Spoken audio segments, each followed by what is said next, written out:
So we are in the book of Bereshit. We are still, as a people, reading in the book of Genesis. We read our way through Genesis, all the way through the 5 books to the end of Deuteronomy as a Jewish people in a liturgical year, in 1 year.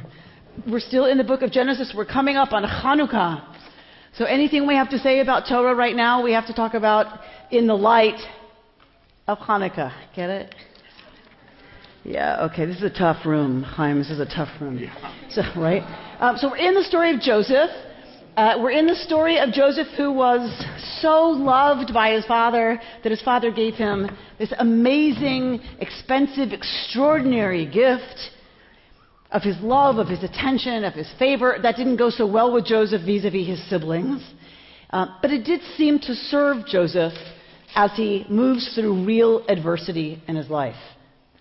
And we're coming to Hanukkah, the time where we look at adversity, what it meant for the Jewish people not to be able to worship in their own places, to be forbidden to worship in their own places. And worse than that, the Greeks had symbols inside the temple in Jerusalem that were offensive to the Jews, who denied them their ability to express themselves and not be religiously and otherwise oppressed. And so a very small group of Jews rose up, as we know the Hanukkah story tells us.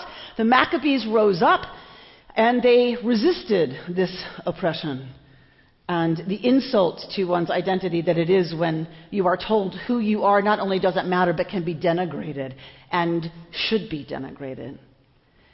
And that group was successful, and they took back the second temple. And it was time, once the Maccabees won that victory, which in no way should have been a victory, should have been obliteration. They took back the second temple, and they decided they wanted to dedicate the temple with a festival. They looked at how do we do this as Jews, and they looked back to the first temple, and there was an 8-day festival dedicating that temple. And so that's what they decided to do with the second temple. Guys, y'all, you can pay attention. I know you can for longer than that. And so what they decided was that they would do this 8-day festival. To do that, part of the ritual was lighting the menorah that was in the temple, which was a part of the daily ritual of the temple, of the priests in the temple. But you needed a certain kind of oil. You needed purified oil in order to do that. And there was enough oil, as the story tells us, right, to last for how long? There was enough oil to last for how many days? 1 day. 1 day. The end of the story has to do with 8, right? 1 day. So there was hardly any. There's all, this like dark ahead of them, and only this much that was going to provide light. And they needed a lot more. So what would most practical people do?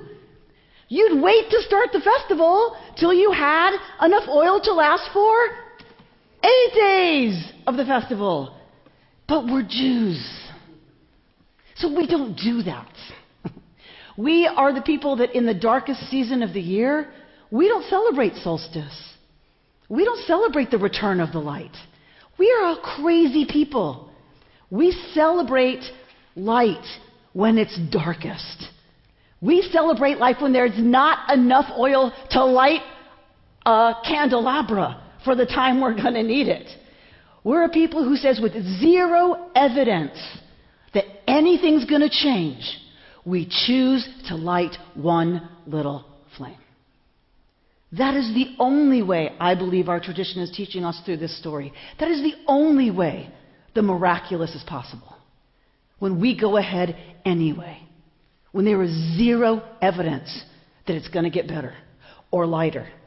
We go ahead and are called, commanded to light one little light. Because if we can do that, then possibly another little light and another little light and another little light is caused to be lit, and you get enough of those together, and it dispels a whole lot of darkness. Joseph knew that, being loved, belonging, being cared for, being seen and known. He was able to carry that into the darkest times and was able to save most of Egypt, says our sacred mythology, as well as his family. So let us each figure out this holiday season, whatever tradition we come from, it doesn't matter. Let us figure out what is the one tiny place we know this year we can create just a little bit of light. That's all we're called to do, and it's some of the hardest work we are called into. Shabbat Shalom. Shabbat Shalom, Yasher Koach.